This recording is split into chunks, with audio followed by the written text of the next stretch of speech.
mundial, perdi para as japonesas sempre cruzando o meu caminho. Então, quando foi em 92, eu falei assim, olha, chega de perder para as japonesas. Eu já vinha estudando as japonesas, já vinha pesquisando como elas lutavam, e era uma época muito difícil, porque hoje em dia os campeonatos mundiais eles acontecem em tempo real. Você assiste um mundial, uma final de mundial ao vivo, em tempo real. Você acessa o site da WKF e as competições são transmitidas simultâneas. E nessa época não, para você assistir uma luta de uma adversária sua, a fita vinha de navio, era uma fita ainda de VHS, né, de videocassete. Eu acho que ninguém pegou isso aqui, estou brincando. Eu peguei. Então demorava muito, então quando chegava a fita, às vezes já estava até defasado, a sua adversária nem estava mais lutando daquele jeito. Enfim, eu comecei a estudar as japonesas para tentar pegar o que elas tinham de bom, por que elas eram tão eficientes nas suas performances. E com isso eu fui me dedicando mais, treinando mais e estudando as japonesas. Aí em 92 eu trouxe o primeiro título mundial para o Brasil, foi na Copa Mundial de Mulheres. E eu já era capa de várias revistas, já era uma atleta também conhecida a nível internacional. Os treinadores vinham falar comigo, os treinadores de outras equipes. Eu lembro um depoimento que me marcou muito, foi da Austrália, o técnico da Nova Zelândia, perdão, e ele começou a falar comigo: Cissa, você tem uma característica única, você é uma atleta que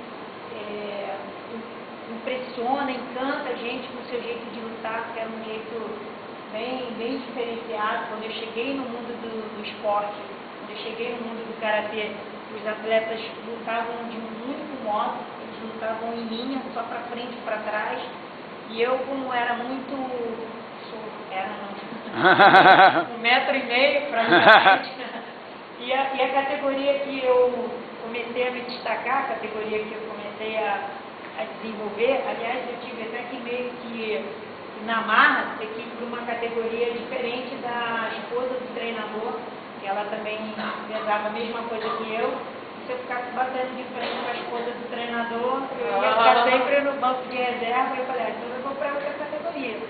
Aí fui para a categoria absoluto, open, né, que é livre de peso. Então eu podia enfrentar uma atleta de 1,90 m como uma atleta de 1,5 m, da mesma estatura que eu. Então eu tinha uma variedade de adversários bem interessante. Eu pegava atletas baixinhas e rápidas, atletas altas e fortes, atletas altas e lentas, atletas muito altas por causa da envergadura e muito rápidas também.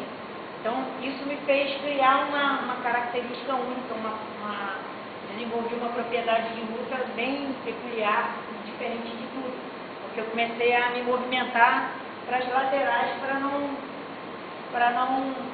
chocar com as atletas de 1,90 m, por exemplo. E aí em 92 eu conquistei essa primeira façanha, né, para o Brasil, e isso me deu a honra de entrar para o Guinness Book Records, que é o livro dos recordes, como a primeira atleta latino-americana a conquistar um título de karatê, um título mundial de karatê dentro do Japão, dentro da terra do karatê. E isso foi um fato, sim, extremamente surpreendente, até pela qualidade de infância, que foi muito ruim, uma alimentação muito precária. Eu não teria a menor chance num esporte de alto rendimento, onde o seu corpo tem que ter tido uma base muito excelente para você desenvolver essas valências, né, do esporte, explosão, reflexo, velocidade, enfim. E aí, pode passar, por favor.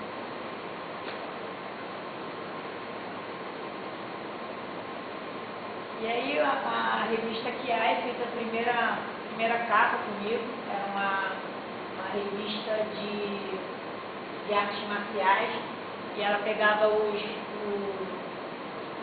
todas as competições que aconteciam de lutas no país inteiro, e eles divulgavam, né, esses resultados.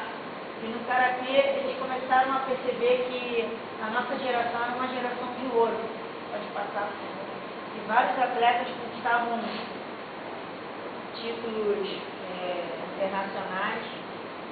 E aí o segundo título mundial foi aqui no Rio de Janeiro, foi no Maracanãzinho. E esse mundial foi bem interessante porque a Confederação Brasileira de Karatê, que é o órgão responsável pelo esporte no Brasil, ela trouxe um estrategista da Espanha, e esse treinador, ele veio com o objetivo de proporcionar o maior número de conquistas de medalhas para o nosso país. Então ele começou a montar estratégias para nós, atletas do Brasil, vencermos os europeus, né, que era a grande potência na ocasião. E aí na véspera do Mundial, assim, um dia essa imagem e essa cena e essa frase que ele falou ficaram muito vivas dentro de mim até hoje. Ele sentou a gente num auditório parecido com esse, um pouquinho menor, estava a seleção brasileira inteira, todas as categorias que iam disputar aquele mundial. Ele já havia dado os treinamentos necessários, e ali era a véspera do mundial. No dia seguinte iam começar as categorias de kata, equipe, enfim. Aí ele botou na lousa, começou a escrever as potências as potências de equipes, né, no mundo. Aí falou dos europeus, começou a falar dos espanhóis e tal. E aí ele pontuou algumas categorias. Ele escreveu meu nome, Maria Cecília, escreveu da Lucélia de Carvalho, e escreveu do Maximiliano, que era até 80, e a Lucélia lutava no pesado, e eu no open. E ele falou assim: eu quero que o Brasil conquiste o maior número de medalhas, mas que Maria Cecília é impossível de que conquistem o campeonato mundial. Não é impossível da Maria Cecília conquistar o título mundial no Open, porque tem equipe muito forte, tem meninas muito fortes, e ela é muito pequena, falando que ela era muito pequenininha. E aquela palavra, assim, ó, impossível da Maria Cecília ser campeã mundial no Open, nesse campeonato, porque ela é muito pequenininha, ela tem que trocar de categoria. A Lucélia, que é um pouquinho mais forte, tem que vir para o Open, e a Maria Cecília tem que ir para o pesado. Aí eu comecei a pensar, poxa, o impossível para os homens é possível para Deus, eu acredito muito nisso. E ele começou a falar que era impossível. A Lucélia e o Max, eles se abateram. Isso foi de 98. O Max e a Lucélia, eles se abateram. A Lucélia visivelmente não rendeu. Só que eu não recebi aquela palavra, porque, primeiro, eu pensei, esse treinador, ele não me conhece.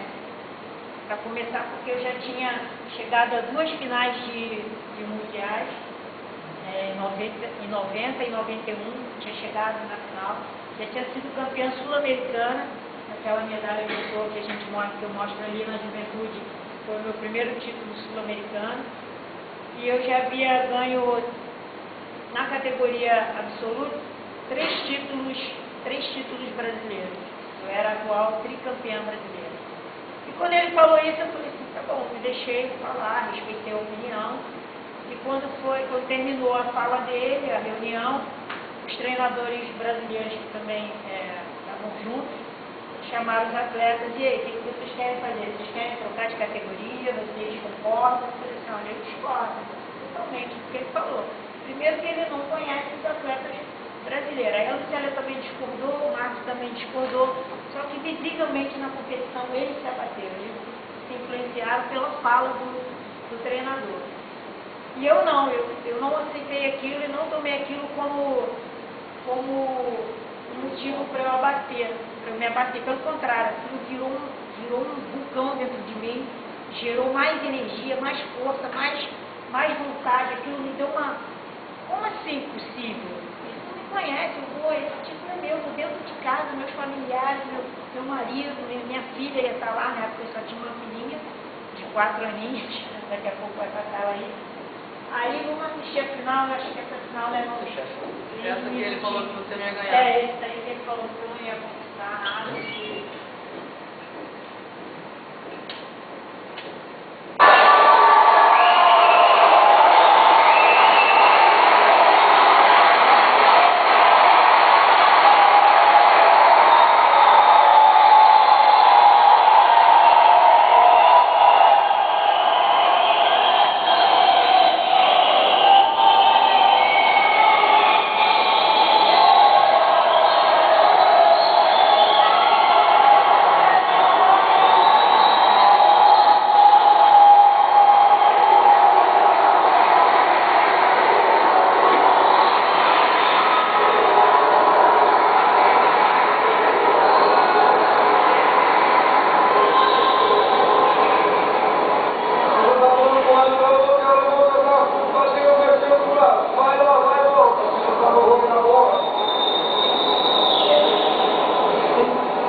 depois da minha gravidez, né, 4 anos depois, eu voltei para a seleção brasileira, foi o segundo título.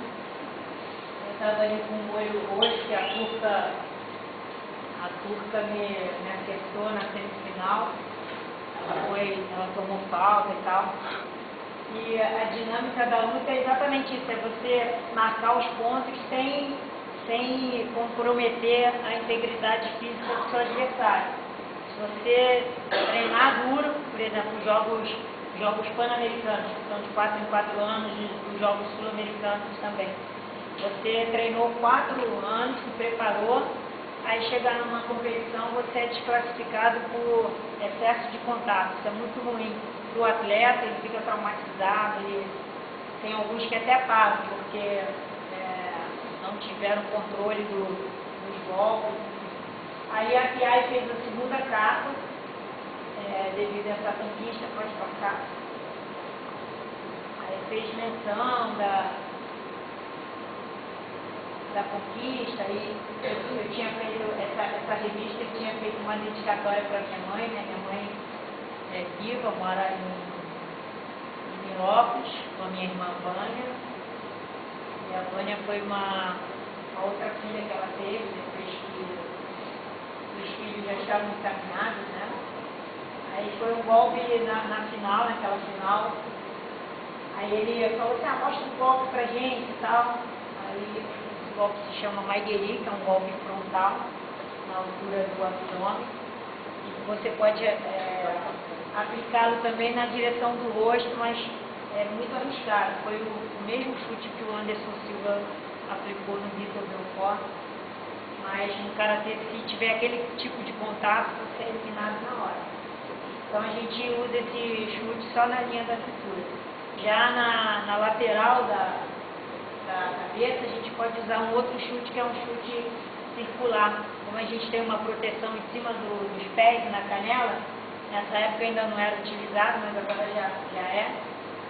Nós já temos vários protetores. Aí a mídia começou, né? Menina de Ouro. Aí teve o clipe da Confederação, que foi uma coletânea de várias imprensas, né? A Confederação contratou uma coletiva de imprensa, e aí eles me entregaram depois essas matérias. Aí várias matérias foram bem interessantes, que eles vinham falando, a ex-menina de rua, venceu no tatame, venceu na vida e tal. E o dia veio com Menina de Ouro. Eu falei, que título legal. Aí eu comecei a pensar em vários projetos também com esse nome. Esse aí foi o Open de Paris, logo depois do Mundial eu fui para o Open de Paris. E foi interessante que aquela conquista do Mundial, eu fiz uma entrevista ao vivo no programa Sem Censura. E nessa entrevista eu estava falando sobre a falta de incentivo, a falta de apoio. E aí eu fiz esse comentário, olha, eu acabei de conquistar o Mundial e eu classifiquei para o Open de Paris, que é em janeiro, o Mundial foi em outubro de 98. Em janeiro de 99 eu tenho o Open de Paris e eu não tenho patrocínio. Aí alguém assistiu, tem uns recados, né, para os entrevistados. Aí o reitor da Universidade Bennett, Instituto Bennett, ligou para lá, deixou os contatos, pediu para que eu retornasse. Aí ainda fiquei pensando, pô, esse cara vai querer me dar bolsa, pô, tô precisando de grana, eu pensando, né? Aí marcamos, eu liguei, falei, vou ligar, vou ver o que é, né? Não custa nada. Aí liguei, ele falou assim, olha, nós queremos te dar uma bolsa para você, para toda a sua família, mas a gente também quer te apoiar, queremos pagar sua passagem para o Open de Paris, não queremos ficar só nisso não, nós queremos te patrocinar o ano inteiro, enquanto eu estiver aqui você vai ter meu apoio. Falei, tá bom. Aí não acredito, eu saí de lá assim, era tudo que eu estava precisando, um apoio financeiro, só que não dava para eu vir de Realengo, levar minha filha para estudar lá. Tinha o colégio, né, para as crianças e a faculdade à noite. Então ficava enviada, só se a gente passasse a morar no Flamengo. A universidade era no Flamengo. Então a possibilidade de estudar e retomar os estudos eu acabei deletando. Mas aí eu fui para o Open de Paris sozinha e conquistei a medalha de bronze e a medalha de ouro. Canadá, Canadá são 2 momentos. Esse do Canadá, foi a conquista da medalha de prata nos Jogos Pan-Americanos E essa medalha foi muito badalada, porque o secretário de esporte, aquele lá da ponta, do lado do governador, na época era o ex-governador, né, Antônio Garotinho, ele era vereador e ele era secretário de esporte da Secretaria do Rio de Janeiro. E ele tinha um projeto chamado Atleta Rio 2000. E todos os... Não sei se eu posso sair. Todos os atletas desse projeto. Aí tinham vários... Não.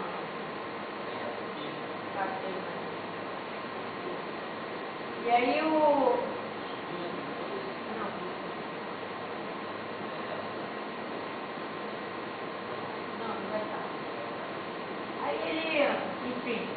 ele tinha um projeto chamado Rio 2000, todos os grandes atletas do Rio de Janeiro faziam parte desse projeto.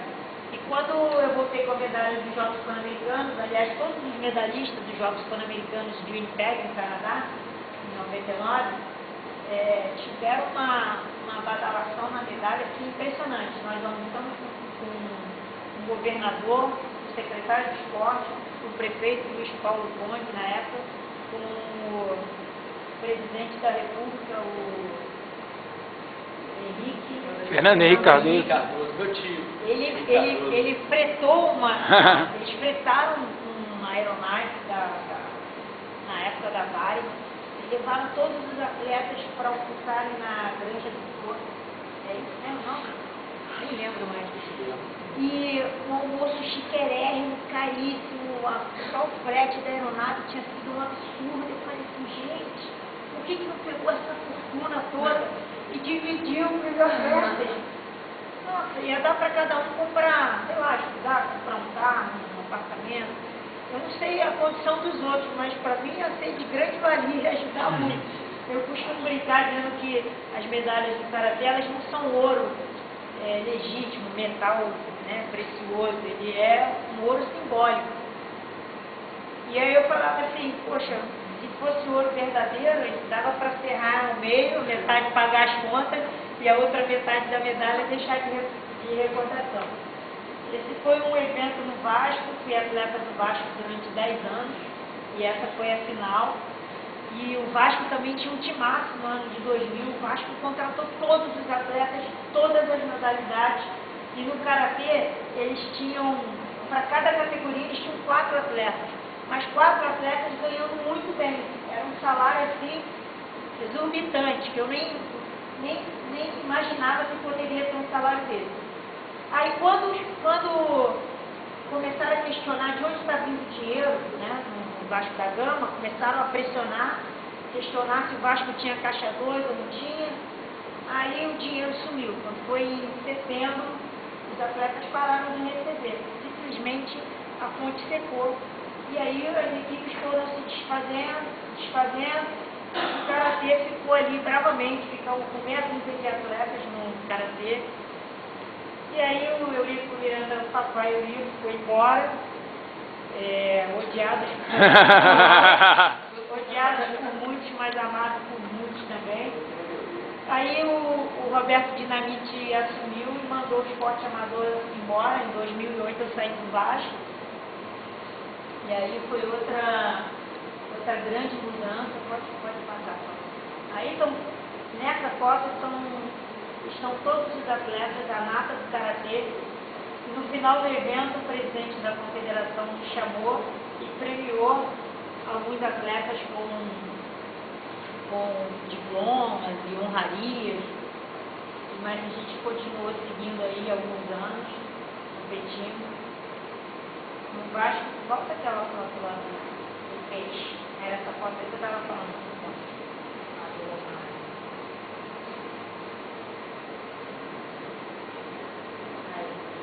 O Romário também era atleta do Vasco e teve um evento no Instituto Bola pra Frente, que é do Jorginho, na comunidade do Muquiço, na favela do Muquiço. A gente aprendeu segunda-feira aqui a professora do turismo falando que aquele espaço físico, o nome é favela. As políticas que querem maquiar, falando que é comunidade é um conjunto de pessoas. Aí o Romário estava nesse evento, aí a minha filha, mãe, ela assistiu os jogos, né? A gente ficava bem fascinado, teve um quarteto fantástico nessa época, que era o Romário, Juninho, Pernambucano, Juninho Paulista e o Euler. E aí a gente fez essa foto, o esporte te dá esse privilégio de conviver com vários nomes, né? Aí naquela foto com o Mônica também são vários atletas, o Michele, a Joana Maranhão, lá atrás o menino do triatlo. Pode passar. Ali para o Xuxa? É, a Michele. E aí você vai convivendo com esses atletas, o Luiz Lima, a Shelda e a Adriana, a Bea. Pode passar. Aí nesse almoço que eu falei, né, com o Fernando Henrique, os atletas, essa é a Lucélia da Ponta, né, a Lucélia de Carvalho.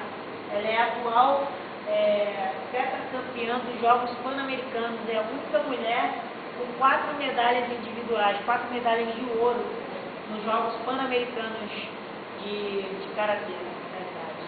Deixa eu passar. Ela já aposentou, ela agora está como treinadora da seleção feminina. Presidente, Fernando Henrique. Mas antes do Fernando Henrique, eu tinha conhecido o presidente Fernando Collor de Mello.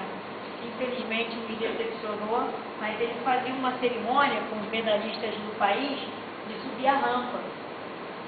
E aí todo mundo, mas Fernando Collor, ele é presidente. Naquela época ele era o cara, né?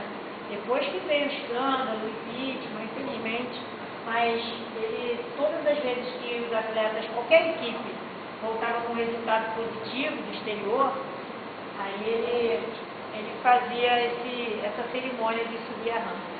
Agora eu tenho surpresa para você. Ah, é? Tem a surpresa? Tem a surpresa antes da gente finalizar. Tá acabando, hein, gente? É fechado agora. Adianta.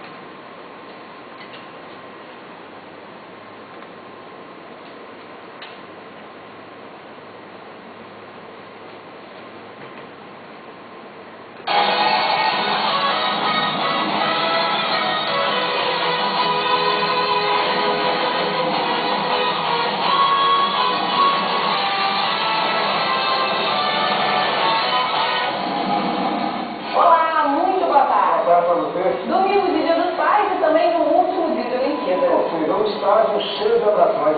Dá uma olhada.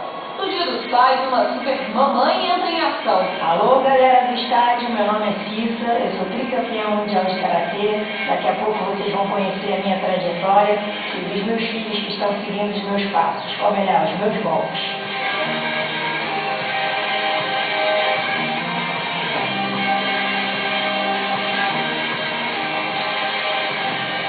Stella Cielo já pensa em adotar novas estratégias para brilhar em 2016 e dar ainda mais. É importante que, através do esporte olímpico, possamos mostrar que existe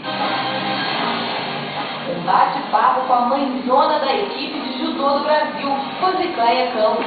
Foi uma questão muito importante a sair. E a história de um pai, ele jogador de tênis. Mas porque eu fui criado na Índia, no meio do mato mesmo, fazendo muita necessidade, comia uma vez por dia.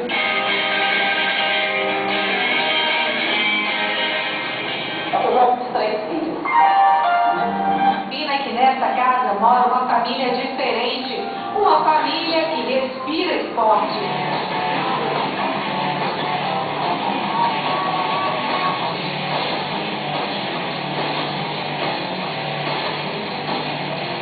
Na sala, com tantas medalhas, já dá para perceber que aqui a galera não é brincadeira. Como tudo começou quando a Cissa assistiu o filme Punho de Aço do Bruce Lee e se apaixonou pelo karatê.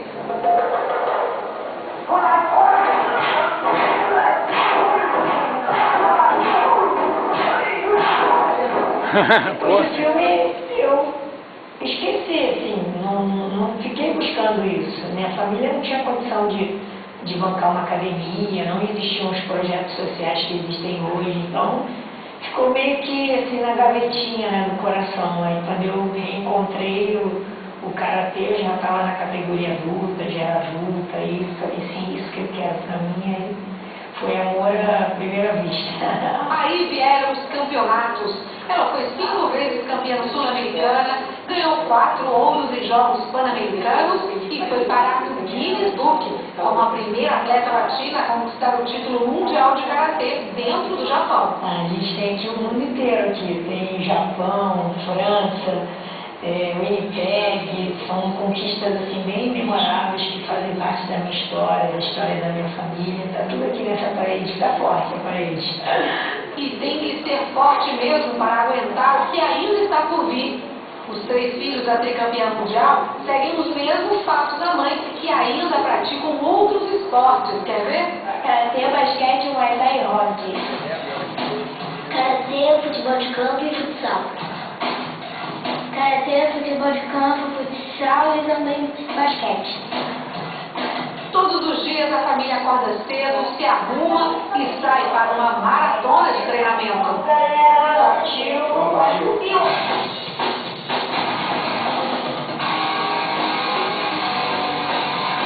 Quando se trata de esporte, os filhos da Cissa dão um show, mas não é só o karatê que eles herdaram da mãe. O pai também é um incentivador, mas só que do futebol. O pai, Fábio, ex-goleiro do América do Rio e atualmente bombeiro civil, é o ídolo do caçula. Eu comecei com o karatê, mas eu quero mais jogar futebol junto com meu pai e ser goleiro. O Fábio, principalmente, ele sempre viu minhas fitas, viu alguns jogos meus, tive a oportunidade de fazer alguns treinamentos, a gente esteve junto, e um dia ele resolveu, chegou pra mim e disse, pai, eu quero ser goleiro, e a gente começou a treinar, brincando, eu o tempo todo no trabalho, né?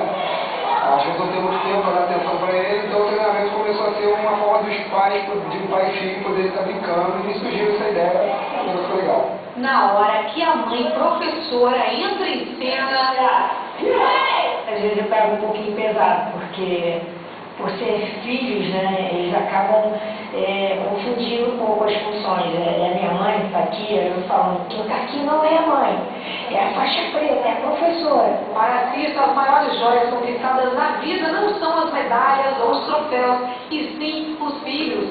E para eles, o maior tesouro também está em casa. A minha mãe não é dirigente, mas ela é tão legal que dá vontade de seguir a carreira no karatê. Ela é um exemplo no karatê, na vida, dá vontade de seguir, com certeza. É bem legal assim, poder passar os ensinamentos do karatê para eles, a disciplina, e para eles escolherem no futuro o benefício que essa arte marcial fantástica pode trazer para eles.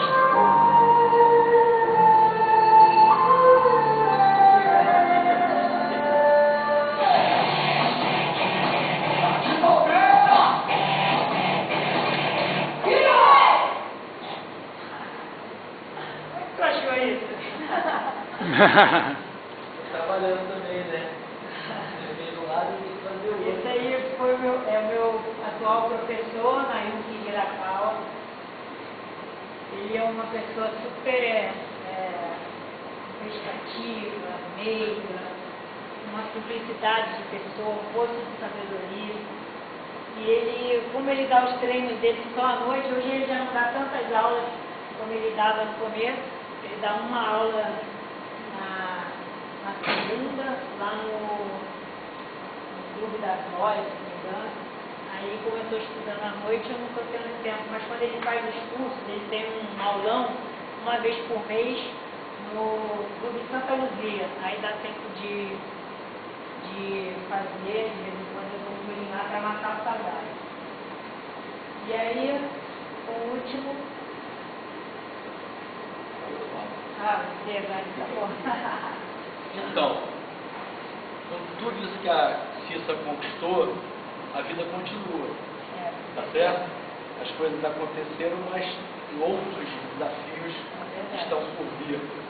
E eu estava conversando com ela aqui durante a exibição dos filmes e tinha uma luz, né, uma ideia da gente começar a implantar, além da Cissa estar cursando aqui a educação física, na Faculdade Gomes Souza, a gente implantar uma escolinha de karatê.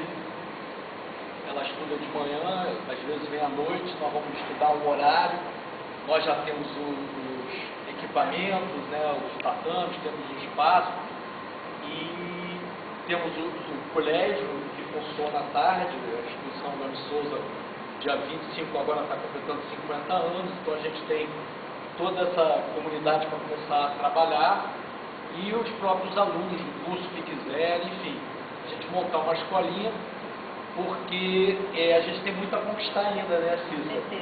Ontem nós ficamos juntos preparando essa apresentação e quando terminamos eu vim dar uma carona para ela, eram 5 horas da tarde, ela começava às 7, ela disse, poxa, dá uma paradinha ali na Honda que eu estou namorando uma moto que eu estou querendo ver se eu consigo comprar. Então, né, acreditem se quiser, com toda essa carreira, a Cissa hoje ainda anda de ônibus para lá e para cá. Ônibus, trem. Ônibus, trem, entre outras coisas, né? E eu estou tentando convencer ela, eu ex-motoqueiro, que não é uma boa ideia, apesar de ter Também, o pai está ali olhando. Tem um custo bom, mas tem um custo-benefício que é muito perigoso.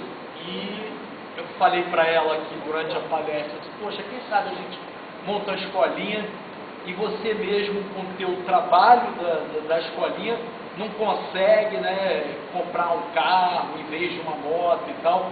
Então a gente vai começar a estudar isso e aproveito também para que vocês, que a gente nunca sabe, né, são os mistérios do universo, da onde vêm as coisas, né? A gente tem que estar sempre presente nas coisas, estar participando. Então, vocês têm os seus contatos, né? Nós estamos procurando um patrocínio para a Cissa, ela já tem o apoio aqui da Faculdade Gomes Souza, tem o apoio do professor Celso Cunha, que é nosso professor do curso MBA, meu colega, proprietário de uma academia, e foi ele que me fez conhecer a Cissa e veio pedir por ela uma bolsa de estudo. E eu, quando fui falar com a professora Luzia Semedo e o professor Luiz, eles não deixaram nem eu completar a frase. Quando eles souberam dessa oportunidade, disseram, não, poxa, nós vamos participar, fazemos questão que ela esteja aqui conosco. Afinal de contas, o lema da Faculdade Gomes Souza é uma faculdade para todas as classes sociais. Enfim, então, parabéns, muito obrigado pela sua presença, obrigado a vocês também pelo carinho. Eu queria só deixar um desafio para vocês, né? O desafio que eu faço é que você sonhe, que você acredite, que você invista no seu sonho, tenha compromisso com o seu sonho, ainda que as pessoas falem para você que não vai ser possível, que você não vai chegar, que você não é competente para isso. Não deixe ninguém colocar um prazo de validade nas suas metas, no que você almeja para a sua vida. Sonhe alto, sonhe grande, porque se você não tem um sonho, você não tem nada. Sonhe com os pés no chão e acredite. Acredite porque é possível. Se você crer, é possível. Tá bom? Obrigada.